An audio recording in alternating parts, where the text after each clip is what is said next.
Voilà, Boker Tov. Alors, comme je vous disais, donc voilà, j'ai dû prendre. En fait, finalement, j'ai fait une pause de 2 mois. Mon dernier cours, c'était le 26 février et aujourd'hui, on est le 26 avril. Je me suis dit, c'est marrant la précision. Mais bon, voilà, je dirais que c'était une période qui était très, en tout cas pour nous, au niveau familial, personnel, ça nous a beaucoup bonifié. Euh, il y a eu quelque chose de très fort qui s'est passé. Je dirais pas que c'était agréable, mais bon, voilà. D'une certaine manière, c'était profitable. Et donc, j'en profite, voilà, pour dire merci à Hachem pour tous les miracles qu'on a vécus et que Bezrat Hachem, ça continue encore. Voilà. Alors, on se retrouve pour notre étude sur Pirkei Avot. Aujourd'hui, on va faire deux Mishnah. J'espère qu'on va avoir le temps, mais je pense que oui. Et je vais donc, comme d'habitude, vous montrer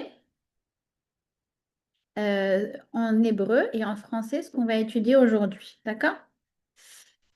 Alors, hop, partager l'écran. Hop, je vous le partage. Hop. Donc, moi, je ne vois pas l'écran, donc je vais vous le lire en hébreu directement. Donc, Yossi ben Yoézer, Ish Sereda, ve Yossi ben Yochanan, Ish Yerushalem, Kiblu Mehem. Donc, on nous parle de deux personnes qui s'appellent Yossi ben Yoézer et un autre qui s'appelle Yossi ben Yochanan. Et on va expliquer qui sont ces deux géants, qui sont ces deux personnes. Alors, le premier qui s'appelle donc Yossi ben Yoézer dit הוא אומר, יהי ביתך בית ועד לחכמים, והווה מתאבק בעפר רגליהם, והווה שותה בצמא את דבריהם. Attendez, non, pardon. Oui, oui, attendez, c'est pas la bonne Mishnah, c'est celle d'avant. Voilà, là voilà. Ce qui veut dire donc en français que ta maison soit un lieu de rencontre pour les sages. Assieds-toi dans la poussière de leurs pieds. Alors, il y a écrit attache-toi à la poussière de leurs pieds et bois leurs paroles avec soif. D'accord? Ça, c'est le premier qui dit ça. Et le deuxième, donc c'est Yossi ben Yochanan, ben Yerushalayim Omer, Ye betecha patuach lerevacha, vei anim bne anim bne betecha. Que ta maison soit largement ouverte, que les pauvres fassent partie de ta maison. Val tarbe sicha im haisha, beishto amru, kal vachomer, beishet ravero. Et ne t'engage pas dans des conversations euh, futiles, on va voir, avec la femme. Et donc, c'est dit à propos de sa propre femme et à plus forte raison, l'épouse d'un autre homme. D'accord? Bon, alors, on va essayer de expliquer un petit peu c'est quoi le lien, dans quel contexte ces Mishnayot nous ont été données et pourquoi elles finissent, j'ai envie de dire, un peu en queue de poisson en nous disant qu'il ne faut pas trop parler aux femmes. Oh, alors, on va essayer de comprendre un petit peu comment tout ça, ça s'agence. Vous allez voir, c'est comme d'habitude plein de sagesse et plein de bienveillance. Alors, à cette période-là, on se retrouve en fait euh, au moment donc ce qu'on appelle les zougotes. C'est quoi les zougotes? Eh bien, on a le Sanhédrin. D'accord? On est après la période des gens de la Grande Assemblée. Vous vous rappelez, les gens de la Grande Assemblée, c'était 120 sages qui étaient constitués de prophètes. Et puis après, la prophétie s'est arrêtée et les Anshek Knesset Agdola ont été remplacés par le Sanhédrin. Le Sanhédrin, c'est plus des prophètes, ce sont des Talmidei Chachamim, ce sont des sages.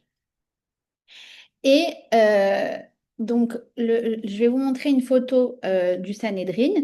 Il s'agit donc de 71 sages qui sont assis, regardez comme ça, en demi-cercle. Vous voyez, ça vous donne une idée de ce que c'est le Sanhédrin. Et le Sanhédrin s'asseyait à la base dans ce qu'on appelle le Lishkat Agazit, c'est-à-dire la cour du Beth Amikdash. D'accord? Et après, à la destruction du Beth Amikdash, le Sanhédrin va s'installer plus loin, dans les rues de Yerushalayim, puis plus après à Yavne, d'accord? Donc c'est une autre ville en Israël, à Ousha, à Tzipori. En fait, il va s'exiler parce que on va être sous l'autorité romaine et donc du coup, on va devoir être, il va devoir être le plus discret possible. D'accord? Et au 5e siècle de notre ère, où il n'y a plus de Sanhédrin, et là, l'autorité rabbinique va passer en Chutz La'aretz, en Babylonie, dans des yeshivot comme Nehardea, Pombedita. Voilà, donc si vous voulez, c'est l'ère historique dans laquelle on se trouve. Et Yossi ben Yoézer et Yossi ben Yochanan vivent à l'époque du début de la domination grecque et à l'époque de Hanouka, en fait, de la révolte des Maccabim. Donc, c'est une période de grand bouleversement politique et religieux. Alors, pourquoi on les cite ensemble?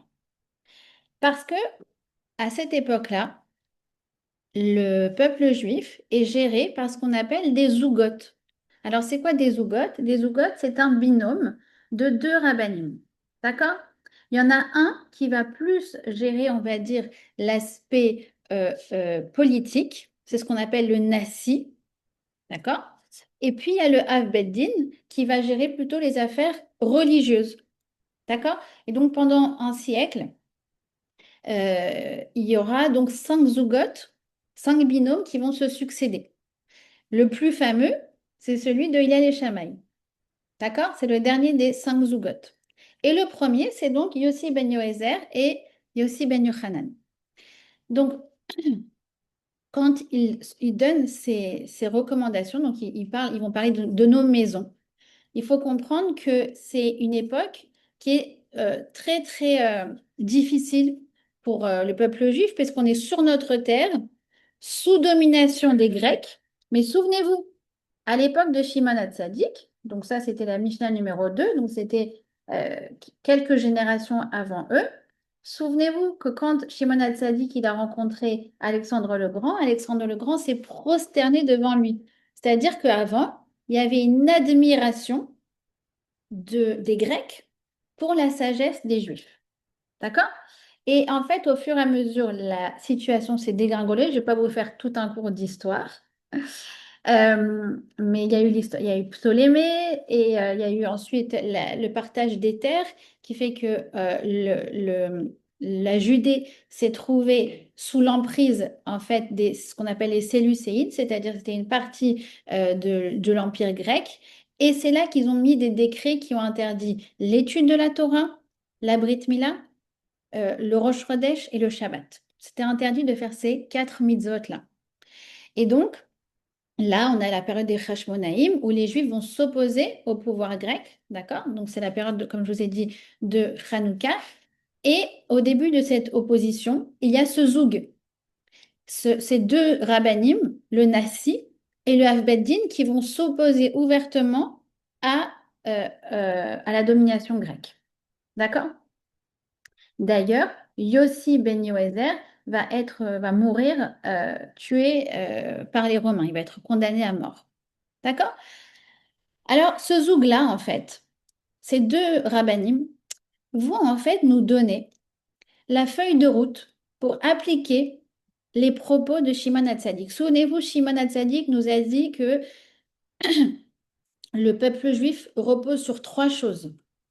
Sur l'étude de la Torah, sur le service divin, d'accord? C'est-à-dire la Torah et les mitzvot, et sur la bonté, le chesed. D'accord? Alors, là, le service divin, on l'avait vu à la dernière Mishnah, c'était ce que nous disait Antignos Ish Socho. Il nous disait, tu dois servir Hachem, vous vous rappelez, mais pas pour recevoir une récompense. Vous vous rappelez, bon, on avait fait tout le cours. Pour celles qui ne l'ont pas vu, je vous invite à le revoir. Là, dans ces 2 Mishnahs, on va s'occuper en fait des 2 autres piliers, qui sont la Torah et le Chesed. En fait, ce zoug, souvenez-vous du contexte. C'est une époque où tout celui qui enseigne la Torah est passible de mort. Les maîtres, les rabbinim sont exécutés et ils continuent encore d'enseigner. Et la question se pose, comment transmettre une telle Torah dans ce contexte-là? Le secret, c'est quoi? C'est la maison. Quand dans la maison, tu mets une maison de Torah, une maison de Chesed, c'est bon. Tu assures la passation des valeurs du judaïsme. Et nous, on ne vit pas à leur époque de ce zouk, on ne vit pas à l'époque d'une domination grecque. On n'est pas en danger. Mais en vérité, on est aussi un peu en guerre. Alors nous, au sens propre, les Israéliens, depuis 2 ans et demi, mais aussi au sens figuré, puisqu'en fait, on est pris d'assaut par un modèle qui est le modèle occidental, qui sape nos valeurs et qui ruine la santé morale de nos enfants et qui empêche, érode toute possibilité vraiment de passation de nos valeurs. Et nos enfants, ils sont en contact avec le monde. Ils partent à l'université, ils partent à l'armée, ils partent à l'étranger. Et donc, on va envoyer nos enfants en dehors. Comment faire pour qu'ils restent juifs? Comment faire pour qu'ils restent fidèles aux valeurs qu'on leur a inculquées? La clé, c'est la maison. C'est la maison. Puisque en fait, un enfant porte toujours en lui sa maison. La maison, c'est le cadre qui permet la passation de ce qu'on appelle la Yiddishkeit. C'est quoi la Yiddishkeit? C'est l'identité juive. Pourquoi? Parce que l'identité d'une personne se forge à la maison. La maison juive, le Beit HaYehudi, notez bien cette phrase, c'est l'incubateur du peuple juif. Et ça va se faire par des valeurs, parce qu'on va montrer aux enfants, parce qu'on va mettre dans nos maisons des livres, par les gens qu'on va faire venir chez nous, les Talmidei Chachamim, pas seulement aussi les pauvres, tout le monde. Ça se fait par le rassemblement, par la rencontre, par le partage. Et c'est ce que nos sages vont venir nous expliquer. D'accord? C'est bon? Vous êtes bien réveillés ce matin? Oui? Allez, on va voir ça ensemble. Alors, moi, ça m'a beaucoup ému de préparer ces deux Mishnah, parce que, je vais vous dire la vérité, c'est quelque chose de personnel, mais j'ai eu l'impression que ces deux Mishnah m'ont décrit la maison de mes parents. Je ne sais pas si elles décrivent la mienne, mais elles décrivent clairement la maison dans laquelle j'ai grandi. Je vous ai déjà dit que moi, je viens à la base d'une famille qui est plutôt traditionnaliste, d'accord? Comme le Rav Citruc l'appelait la famille qui douche télé. Et Baruch Hashem, avec le temps, on a tous beaucoup évolué, et mes parents y compris, Baruch Hashem. Et en fait, j'ai eu l'impression, vraiment, quand j'ai étudié la Mishnah, surtout dans le livre du Rav Lau, que ça m'a décrit en fait le cheminement de ma maison, de la maison dans laquelle j'ai évolué, de ma famille. Et ça m'a beaucoup, beaucoup ému. Vous allez voir pourquoi. Alors, qu'est-ce que ça veut dire que ta maison soit une lieu de réunion pour les sages? Jusqu'à ce qu'on arrive à ce qu'il y ait des rabbinim qui s'asseyent chez nous, bah, c'est pas évident tout de suite comme ça. Alors, le Rav Chaim de Vologine va déjà nous apporter une première explication, qui est que c'est quoi une réunion pour les sages? Que ta maison soit une réunion pour les sages? Eh bien, dans ta maison se rencontrent tous les maîtres. Le Maharal, le Gaon de Vilna, Rashi, le Rabbi de Lubavitch, Rav Shimshon Raphaël Hirsch, tous, c'est-à-dire quoi? Avoir une grande bibliothèque très diversifiée avec nos merveilleux rabbinim de toutes les époques. Et pourquoi ça m'a fait sourire, ça m'a vraiment émue, parce que chez moi, dans la maison où j'ai grandi, il y a une pièce qui est donc la bibliothèque, ça s'appelle la bibliothèque, mais c'est une pièce. Et mon père, il adore le dimanche aller dans les librairies juives, et en général, il repart toujours avec un, deux livres qui fait que j'ai grandi dans une maison qui, comme je vous dis, n'était pas forcément la plus pratiquante du monde, mais qui avait peut-être 500 livres de Torah à la maison. Ce qui fait que moi, personnellement, quand j'ai voulu évoluer, bah, enfin, c'était une époque avant les cours sur Internet, tout ça. Puis bon, je lisais aussi beaucoup le Shabbat. Bah, j'avais qu'à me servir dans la bibliothèque. Et donc, j'ai découvert comme ça le Maïmonide, j'ai découvert comme ça les Midrashim. J'ai fait toute ma culture. Je vous ai dit, moi, j'ai pas été ni au séminaire ni à l'école juive, mais j'avais les livres que mon père ramenait. Maintenant, est-ce que mon père lisait ces livres? Pas spécialement. Et il me disait, non, moi, j'aime avoir des livres à la maison, même si je les ouvre pas. Euh, et ce qui me touche le plus aussi, c'est, vous connaissez la collection du Talmud du Rav Stenzalt, Zatzal. Et c'est un Talmud spécial en français et décortiqué à la manière, et selon le génie du Rav Stenzalt. Et en fait, mon père, et donc en fait, les volumes sont sortis au fur et à mesure. Il n'a pas sorti tous les volumes d'un coup. Et donc en fait, mon père, dès qu'il y a un volume du Stenzalt qui sortait, le libraire l'appelait, il disait, Monsieur Sidbon, on a un nouveau volume, est-ce que vous le voulez? Oui, je le veux. Et donc au fur et à mesure, j'ai vu les volumes du Stenzalt qui commençaient à décorer la bibliothèque et à l'agrémenter. Encore une fois, sachant que je ne sais pas si mon père les a déjà ouverts, mais c'était important pour lui d'avoir ça. Donc c'est déjà une première ouverture. Et c'est vrai que Baruch Hashem, aujourd'hui, on reconnaît une maison juive à sa bibliothèque. Chez les non-juifs, il n'y a plus de bibliothèque. Il y a un grand écran. Et nous, on peut avoir le grand écran, ceux qui veulent, pas de problème, mais on a aussi la bibliothèque. Et ça, c'est ce qui fait que notre maison, déjà, d'une manière visuelle, je ne sais pas si on voit la mienne. Là, moi, j'en ai deux. Ça, c'est la mienne avec les livres en français, en anglais. Et puis, de l'autre côté, en face, il y a celle de mon mari avec les livres en hébreu. Alors, visuellement, on se retrouve entouré de nos chachamim. Visuellement. Euh, et donc, même au niveau de l'attitude, voilà, on sait qu'on ne doit pas changer. Voilà, des fois, moi, je dis aux enfants, attention, ne fais pas des bêtises, hein. Regarde, il y a les livres autour de toi. Donc, on se retrouve entouré de ça. D'accord? Donc, ça, c'est la première chose. Ce que nous dit le Rav Chaim de Vologine, même si tu n'ouvres pas les livres, il faut qu'ils soient présents chez toi. Et je vous ai dit, moi, à titre personnel, ça a été une immense ouverture. La deuxième, qu'ils fassent partie de ta maison, c'est-à-dire que les rabbinim, il faut les connaître. Avoir le respect des rabbinim. Alors ça aussi, c'est autre chose. Ça, c'était la maison de ma grand-mère.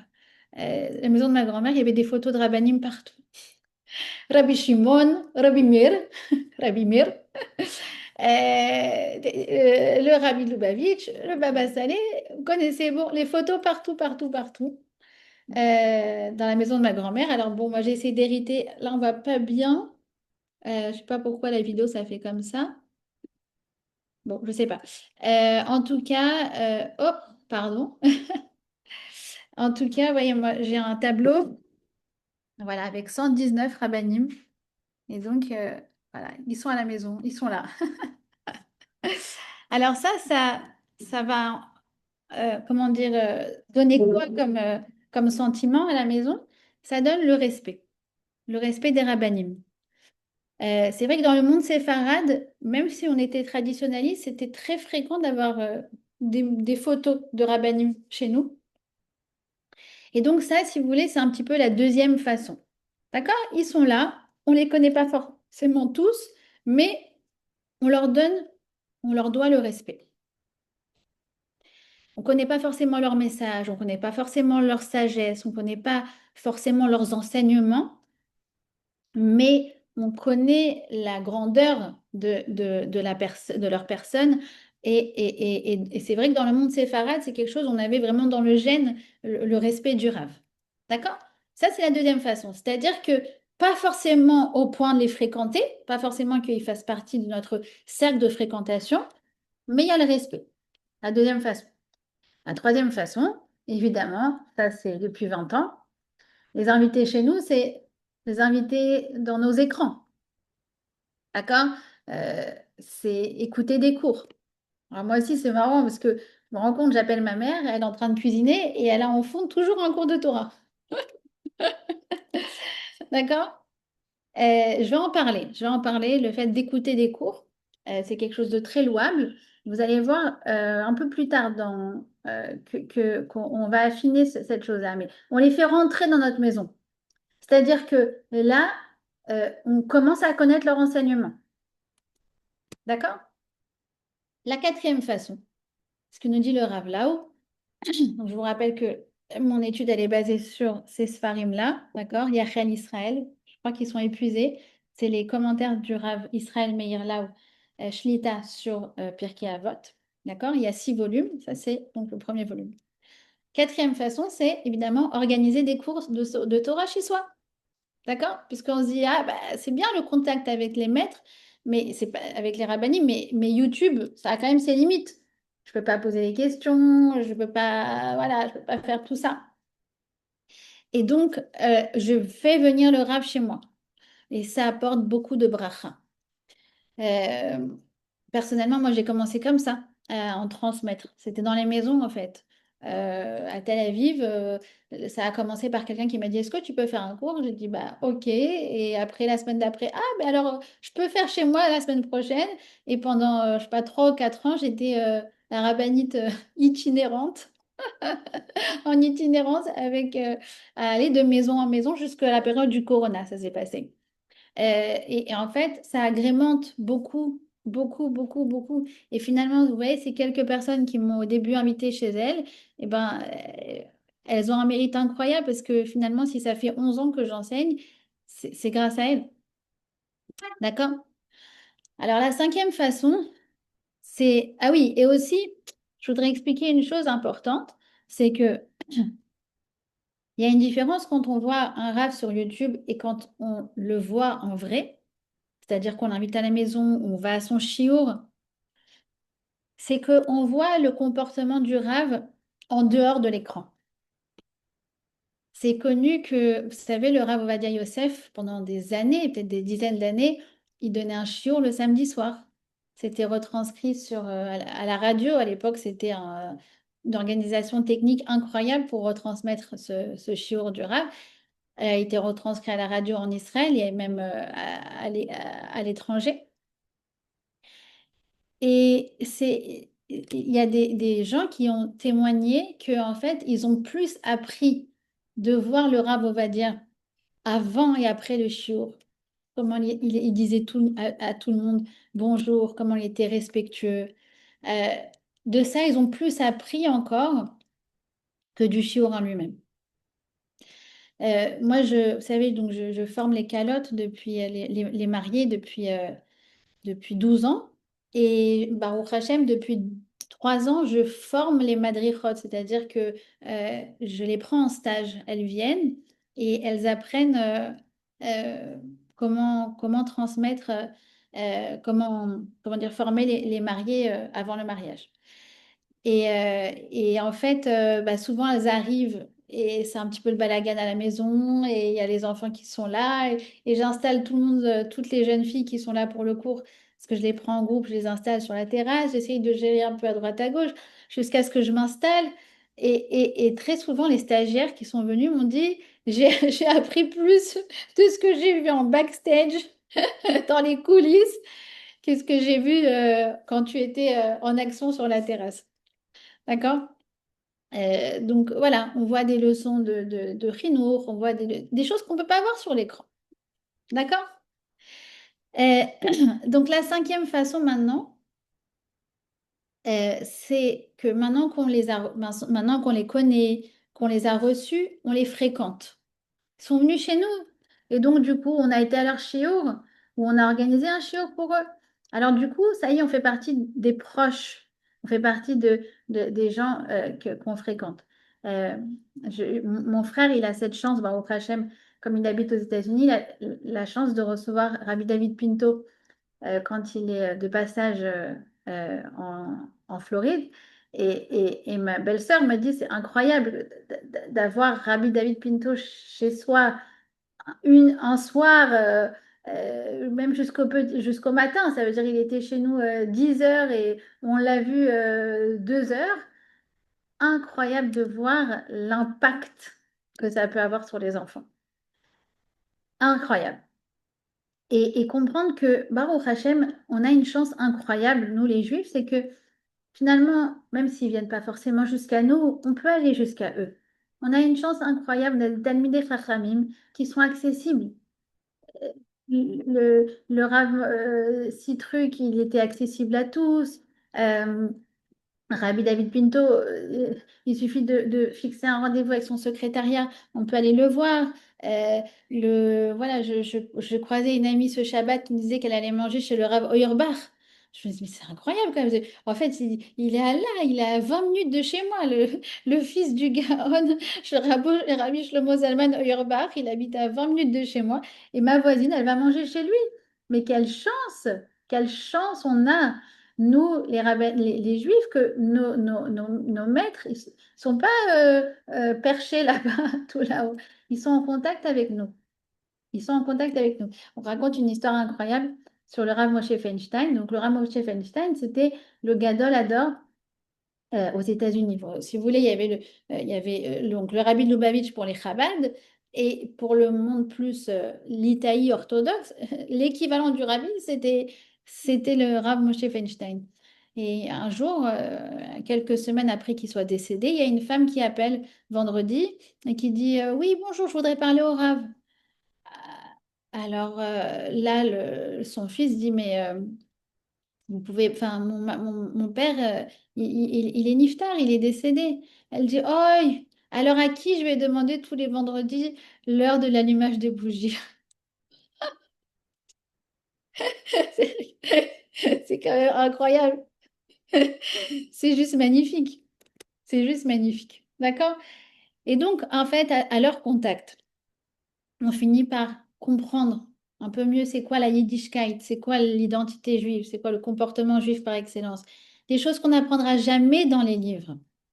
Parce qu'un livre, ça ne nous montrera jamais tout ça. Et on apprend et on découvre et on finit par leur ressembler et notre maison ressemble à la leur. D'accord?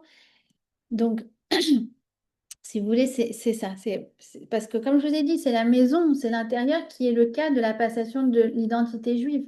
D'accord? Et c'est que là-bas, c'est que dans ce contact intime, j'ai envie de dire, qu'on découvre vraiment qui ils sont et on peut devenir comme eux. Vous savez, une fois, aux États-Unis, j'ai entendu du Rav Schneur Ashkenazi cette histoire. Il y avait une rencontre interreligieuse. Vous voyez. Donc, il y avait un prêtre, un moine bouddhiste, bref, et un rabbin. Bon, sûrement un imam, ou que sais-je. Et à un moment, il y a une femme dans l'assistance qui s'adresse au rabbin qui lui dit, Rav, moi je suis juive, ma mère est juive, mais pourquoi je devrais continuer dans cette voie? Il y a tellement de religions, c'est tellement varié, c'est tellement intéressant. Et regardez ce que le bouddhiste vient de dire. Moi, je trouve ça extraordinaire. Moi, j'adore le Dalai Lama. C'est un homme de paix, un pacifiste, un homme profondément bon. Pourquoi je ne peux pas suivre son chemin? Et le Rav, il réfléchit. Et il se dit, oh là, Hachem, envoie-moi une bonne réponse. Alors il lui répond comme ça, il lui dit, regardez, moi je ne le connais pas, le Dalai Lama. En vérité, personne ne le connaît. La seule qui le connaît vraiment, c'est qui? C'est sa femme. Alors, moi, ce que je vous propose, c'est qu'on fasse venir la femme du Dalai Lama et elle va nous dire vraiment si c'est un homme saint, un kadosh, comme vous le dites. Alors, tout le monde éclate de rire, mais enfin, vous savez bien que le Dalai Lama, il vit seul, il n'a pas le droit de se marier, il n'a pas de femme. Alors le rat lui répond, il dit, bah justement, vous voyez, quand il rentre chez lui, il est entouré de la nature, des arbres, des chiens, des chats, c'est très bien. Mais moi, quand je rentre à la maison, j'ai ma femme qui m'attend, mes enfants, toute une vie familiale, et ma femme, elle me dit, pourquoi t'es là, pourquoi t'es où t'étais, pourquoi t'étais en retard? Et moi, à ce moment-là, j'essaye de rester patient, j'essaye de rester respectueux, de lui sourire, de lui apporter de l'affection, un regard positif. Je travaille sur mon caractère et j'essaye, je m'efforce d'être kadosh. Mais vivre seul avec des chiens et des chiens, des chats et des arbres et être kadosh, c'est pas un très très grand défi. D'accord? Donc, comme je vous ai dit, nous, l'identité d'une personne, non seulement elle se forge à la maison, mais évidemment, elle se révèle à la maison. D'accord? Donc, c'est ça, en fait, ce qu'on est en train de découvrir. Deuxièmement, donc, premièrement, les inviter chez eux, chez nous. Deuxièmement, il faut s'attacher à la poussière de leurs pieds. Qu'est-ce que ça veut dire qu'il faut s'attacher à la poussière de leurs pieds? Alors, le Barthénora explique que, bah, en fait, on parle de poussière parce qu'avant, le Rav était assis sur un banc, il y avait beaucoup moins de mobilier, il n'y avait pas de Ikea, d'accord? Et donc, le Rav, lui, il avait un banc ou une chaise et les élèves étaient sur un tapis. Donc, C'est ça, Davak Beafak Raglechem, de être, comment dire, s'attacher à la poussière de leurs pieds. D'accord? Euh, Là, en fait, on voit une évolution dans les paroles de la Mishnah. Au début, on a fait rentrer les livres. Ensuite, on a fait rentrer les rabbinim. On s'est et là, on s'est attaché à eux. On les écoute. Et quand on dit avak be'afar aglechem, alors avak veut dire poussière, mais avak, vous savez, ça veut aussi dire euh, c'est aussi une lutte. Quand Yaakov il lutte avec l'ange de Esav, on parle de poussière. C'est-à-dire qu'il y a un autre stade, on est à Vac.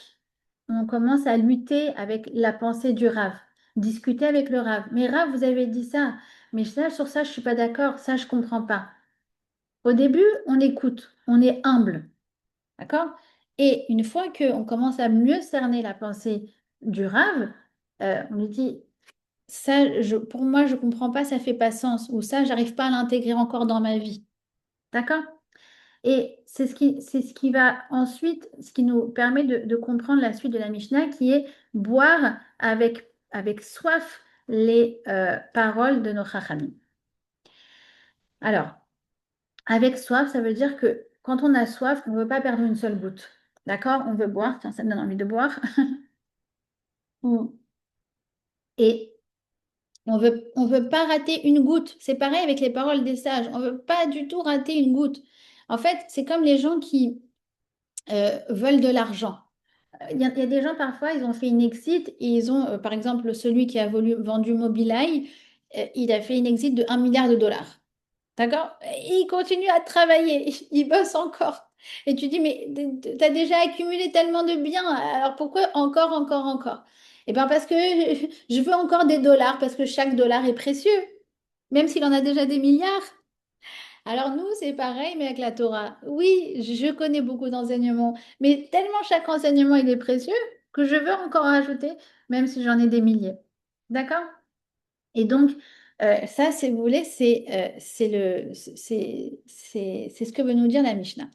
Et sur ça, j'aimerais rebondir avec ce que je vous ai dit tout à l'heure, qui est que, au Hachem, il y a cette habitude extraordinaire. Moi, j'entends des gens qui me disent, ah, mais Joy, tu sais pas, moi, j'entends des 10 cours par semaine. J'écoute 10 cours par semaine. J'écoute deux, trois cours par jour. Dès que j'ai un moment de libre dans la voiture, je mets un cours. Je suis en train de repasser, je mets un cours. Je suis en train de courir, de faire mon jogging, j'ai un cours. Je mets un cours. Et là, j'aimerais vous donner la différence fondamentale entre la Torah en tant que passe-temps. Oh là, j'ai vu que vous avez écrit Alors voilà. Donc Valérie elle me demande est-ce que le séminaire du dimanche matin est un écran? Bah, justement, je vais répondre à la question maintenant. Euh, ok. Je reviens à ce que je disais. Donc, il y a une différence fondamentale entre écouter la Torah comme un passe-temps et boire les paroles de nos sages avec soif. C'est deux choses différentes. Pour ça, je voudrais juste vous raconter une petite blague et vous allez comprendre. Vous n'allez pas forcément comprendre tout de suite, vous allez comprendre la réponse après. Il y a deux étudiants à la yeshiva qui viennent voir leur rosh yeshiva parce que ils ont très envie, pendant qu'ils étudient la Gemara, de fumer. D'accord? Alors le premier, il y va, et il vient voir le Rosh Yeshiva, il est un peu gêné, mais bon, il se lance, il pose la question. Il dit, Kvod Harav, est-ce qu'on peut fumer pendant qu'on étudie la Gemara? Et le Rav, qu'est-ce qu'il répond? Chas Shalom! On ne peut pas faire une telle chose. Quand tu étudies la Gemara, tu dois être concentré à 100%. Tout ton âme, même ton corps, il doit être absorbé par la Gemara, au point que tu ne peux pas avoir une activité extérieure. Ok. Alors il revient et il raconte ça à son copain. Il dit, voilà, le Rav, il a dit qu'on ne peut pas fumer pendant qu'on étudie la Gemara. Alors le copain lui dit, attends, je vais y aller, moi, tu vas voir que je vais avoir son OK. Alors, il vient voir, il fait, Kvod Arav, est-ce qu'on peut étudier la Gemara pendant qu'on fume? Alors, il lui dit, Pshh, pendant que tu fumes, tu veux étudier la Gemara? Pshh, sadique, bravo, avec plaisir, bien sûr, tu peux le faire. Alors, il revient, il dit, c'est bon, j'ai eu le OK. Alors, qu'est-ce que ça nous montre, cette petite histoire? C'est qu'il y a une différence. Dans un cas, l'activité principale, c'est qu'il est en train de fumer et en parallèle, il écoute la Torah comme un passe-temps. Et c'est un très bon passe-temps, la Torah. Beaucoup mieux que de jouer à Bubbles ou que de regarder, je sais pas, une série sur Netflix. C'est évident. D'accord? Donc c'est déjà un très haut niveau de faire ça. De prendre, moi, je suis admirative. Personnellement, je ne sais pas faire ça. Mais quand quelqu'un me dit, j'écoute un, deux, trois cours pendant que je suis en train de faire mon jogging ou que je plie du linge, ah, waouh! C'est un très bon passe-temps, un passe-temps. Mais ça reste un passe-temps. C'est-à-dire que le passe-temps, il va pas forcément nous transformer. Et en deuxième, il y a la Torah où on s'arrête et on fait que ça. Et ça, c'est celle qui nous construit. Je connais des gens qui, depuis des années, écoutent des dizaines d'heures de cours par semaine et qui eux-mêmes se plaignent qu'ils ne changent pas. Et d'autres qui ont un cours une fois par semaine et ça leur a transformé la vie. Moi, j'ai des dames à la synagogue qui me racontent que pendant 5 ans, 10 ans, même parfois pendant 2 ans, elles ont été au séminaire de la rue Henri Murger. Et c'est incroyable quand j'entends ça, parce que c'était une époque où les femmes, il y a 20 ans, 25 ans, elles n'avaient pas de cours de Torah sur Internet. Et donc, il n'y avait pas beaucoup de choix. Il y avait le séminaire de la rue Henri Murger. Ça leur a fait toute leur évolution dans leur couple, dans leur judaïsme, dans leur sionisme. C'est incroyable. Et moi, je vois par exemple, Madame Benzaken nous a raconté que quand elle reçoit un cours de Rav Jacobson, elle l'écoute minimum 3 fois, si ce n'est 4, si ce n'est 5, si ce n'est 10. C'est-à-dire qu'elle l'écoute et après elle fait Chazara. Donc, et ces cours-là, ils nous transforment réellement. C'est pour ça, je vous rappelais que vous avez déjà fait un cours sur justement la Torah sur Internet et je vous avais expliqué la manière dont il fallait prendre les choses. Que en fait, il faut toujours euh, étudier en vue d'appliquer. Et d'une certaine manière, comme on n'a pas une capacité de transformation, d'application qui est illimitée, bah forcément, ça limite le nombre de cours qu'on peut entendre. Moi, quand j'écoute un cours, je m'arrête et en général, je note. Et je me dis à la fin, bah, il faut que je change quelque chose dans ma vie. Je ne l'ai pas écouté pour rien. C'était pas un Netflix, justement. D'accord? Et donc, du coup, forcément, on en écoute peut-être moins, mais c'est plus qualitatif. C'est ça, en fait, ce qu'elle nous dit, cette Mishnah. C'est exactement ça. Quand elle nous dit, attache-toi à la poussière de leurs pieds et bois leurs paroles avec soif, alors c'est ce dont la Mishnah nous parle. D'accord? Donc, encore une fois, il y a deux types d'études. Il y a l'étude passe-temps, aucun problème, c'est très bien, vraiment, c'est magnifique. C'est comme le jeune qui étudie la Gemara pendant qu'il fume. D'accord? Tu dis, bah, c'est bien. Déjà, si de toute façon il est en train de fumer, alors c'est mieux qu'il étudie la Gemara plutôt qu'il fasse rien. D'accord? Mais c'est pas la même chose que ça sort avec son stender et vraiment être 100% entier dans ce qu'on est en train d'étudier. D'accord? Donc, pour celle qui posait la question, Valérie, est-ce qu'on doit considérer notre séminaire du dimanche comme un écran ou comme un passe-temps? J'espère que non. Mais de toute façon, je vous vois. Enfin, celle qui ouvre les caméras, je vois que vous êtes bien, bien concentrés. D'accord? Donc, je suppose et j'espère que c'est quelque chose qui vous transforme réellement. D'accord? Voilà, donc ça, c'était pour la Mishnah numéro 4. On va passer à la 5. Alors, la 5, elle nous dit que ta maison soit largement ouverte. Euh, euh, je vous relis en hébreu, j'aime bien lire en hébreu.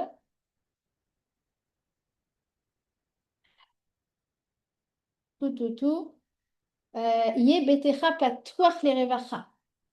Donc, que ta maison elle soit largement ouverte. Alors là, comme je vous ai dit, on a déjà parlé de la Torah. Maintenant, on va finir, on va faire le troisième pilier qui est le chesed. Eh ben, euh, nos sages nous disent que une maison juive a la pour vocation à être ouverte. Une maison juive, ça rentre, ça sort. Et elle est ouverte comme la tente d'Abraham, des quatre côtés. Et chez nous, tout le monde doit être le bienvenu. Riche, pauvre, intelligent ou non, pratiquant ou non. Ça, c'est la grande question quand on est rave ou que on essaye voilà, d'avoir de l'influence ou d'essayer voilà, on essaye d'influencer les autres. C'est la grande question. Est-ce que jusqu'à quand on peut faire rentrer les gens chez nous, quoi? Alors, moi, je dis deux choses. La première, si vous ne sentez pas quelqu'un, ne le faites pas rentrer chez vous. C'est la règle numéro un de base. Sachant que les femmes, c'est ce que nous dit Rachid, que les femmes, elles savent reconnaître les invités. D'accord? Donc moi, il y a des gens que j'ai déjà reçus chez moi une fois, euh, ils ne sont pas revenus une deuxième. C'est rare, c'est rare. Mais des comportements moi, qui ne m'ont pas plu. D'accord? Donc ça, c'est la première règle. Si vous ne sentez pas quelqu'un, ne le faites pas rentrer chez vous. La deuxième règle, même si les gens qui viennent chez vous n'ont pas les mêmes habitudes ou le même mode de vie que vous, il doit y avoir des règles. D'accord? Par exemple, il est hors de question que quelqu'un sorte son téléphone le vendredi soir à Shabbat. D'accord? On sait qu'il y en a qui ont leur téléphone dans la poche, même physiquement, on le voit. D'accord? Mais il y a une ambiance qui fait que ils n'oseront pas le faire. D'accord? Parce que c'est nous qui fixons quand même, quoi qu'il en soit, les règles de la maison. D'accord? En tout cas, quoi qu'il en soit, de avoir une maison de Torah, comme on a dit dans la Mishnah d'avant, et comme avoir une maison de chesed, ça veut dire ça rentre, ça sort, on fait venir les pauvres. Moi, encore une fois, je vous dis pourquoi ça m'a rappelé ma mère, parce que souvent, il y avait des gens chez moi qui venaient pour chercher des vêtements pour eux, ou qui venaient pour chercher de l'argent, ou qui venaient pour chercher de la nourriture. Et ma mère, attends, il y a des non-juifs aussi. Magdalena, la voisine, là, il y avait une Portugaise qui habitait tout en haut. Une fois par jour, elle descendait, elle avait son petit plat de couscous. Tenez, Magdalena.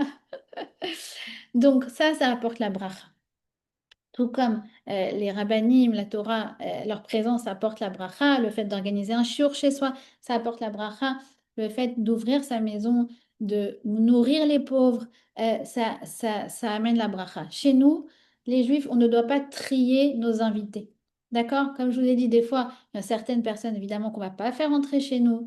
On peut imposer certaines règles ou un état d'esprit, mais quand on fait rentrer du monde, particulièrement des pauvres, ça apporte la bracha à la maison. Ça m'a rappelé une histoire de donc la mère du Rav Noam Elimelech Milizansk.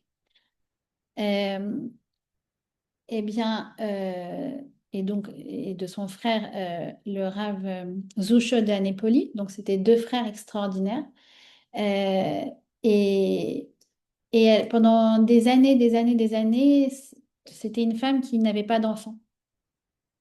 Et un jour, elle recevait chez elle des pauvres, elle les logeait, elle les hébergeait, elle les nourrissait. Et un jour, elle a reçu un monsieur qui est venu donc avec son aide. Et elle les a reçus, il avait la lèpre. Et il lui a dit, personne ne me reçoit dans sa maison. Et vous êtes la dernière maison, et si vous ne me recevez pas, je vais dormir dehors. Et elle et son mari, ils ont décidé de le recevoir, même si à cette époque, donc la lèpre était quelque chose de contagieux. Et ils lui ont laissé une chambre et même donné des soins, donné des crèmes. Il a passé la nuit et puis il est reparti. Et à ce moment-là, quelques semaines plus tard, elle s'est rendue compte que elle attendait un bébé. Ce bébé, ça allait être le Noam Elimelech. Et peut-être, on ne sait pas si c'était Eliyahu Hanavi, on ne sait pas. En tout cas, ce qui est sûr, c'est que le mérite de quelqu'un qui fait rentrer quelqu'un chez soi, qui est dans le besoin, ça, évidemment, ça apporte la bracha.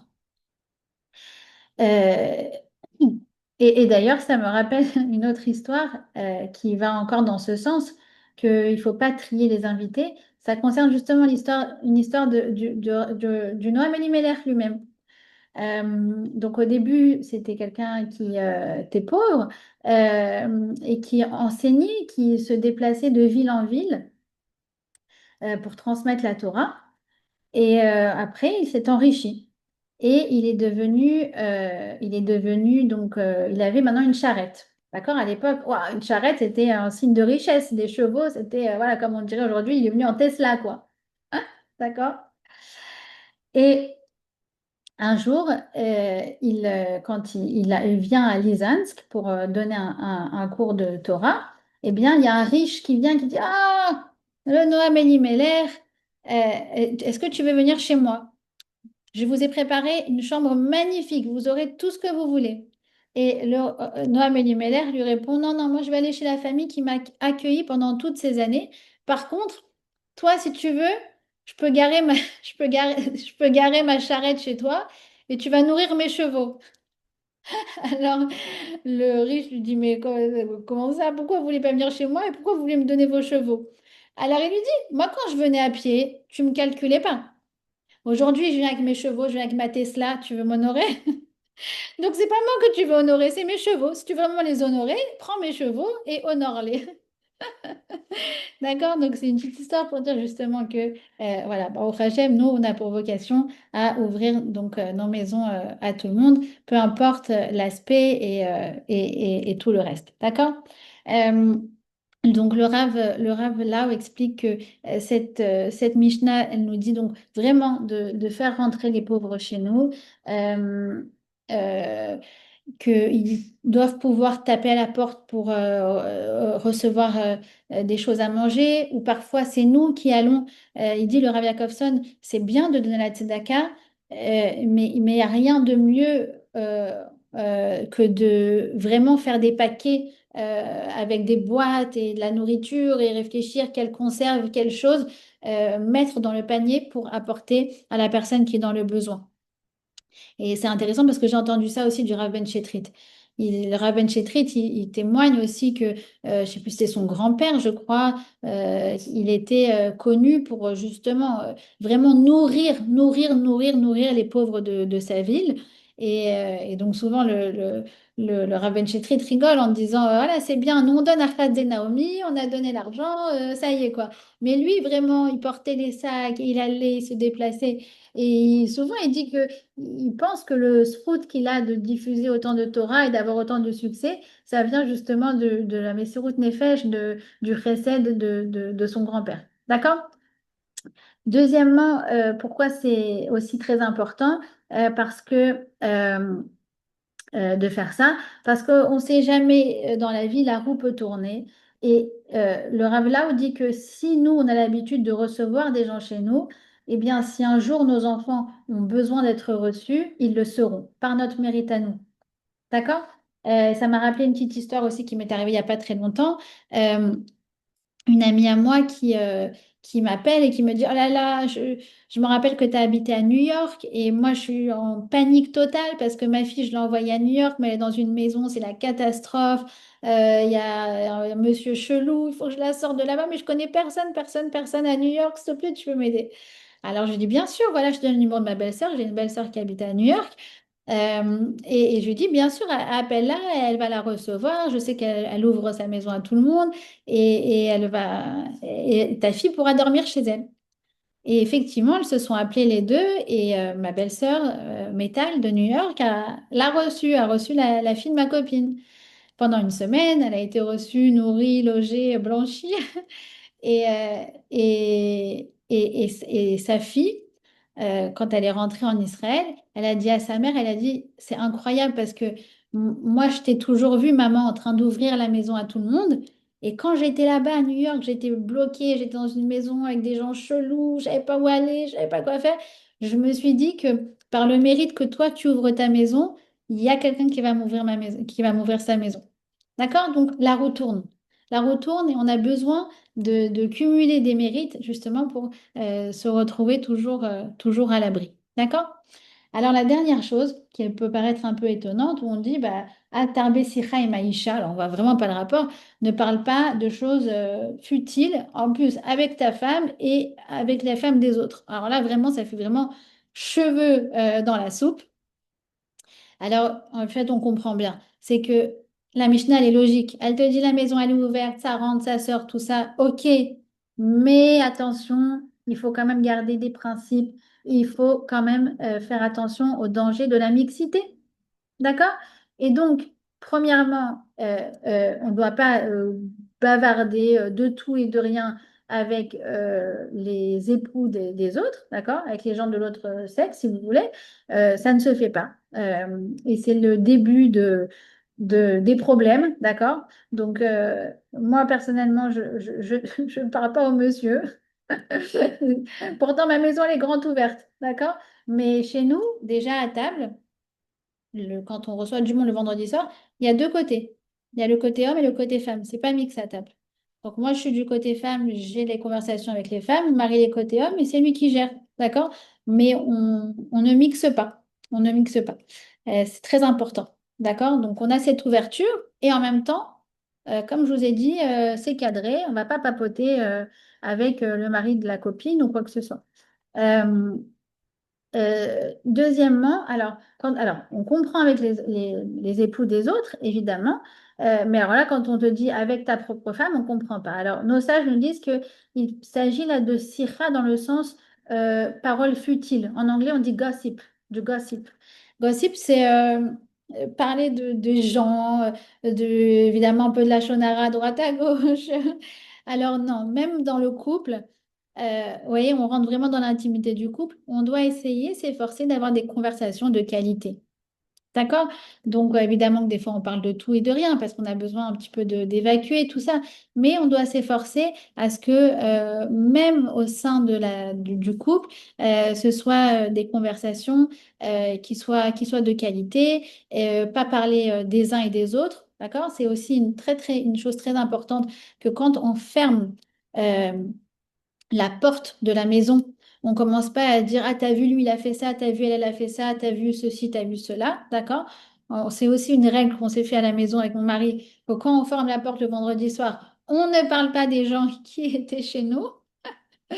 Et donc, voilà, c'est encore une fois, souvenez-vous, c'est là que se forge l'identité, c'est là que se forge le comportement juif par excellence. Et donc, on va même jusqu'aux conversations dans le couple pour dire que là, on doit garder la splendeur de l'attitude juive par excellence. D'accord? C'est ça ce que elle veut nous dire, notre Mishnah. Voilà.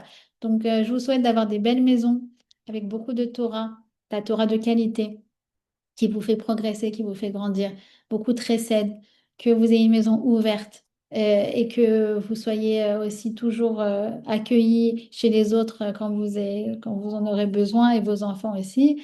Et je vous dis à la semaine prochaine, Mesrat Hachem. Voilà. Merci beaucoup.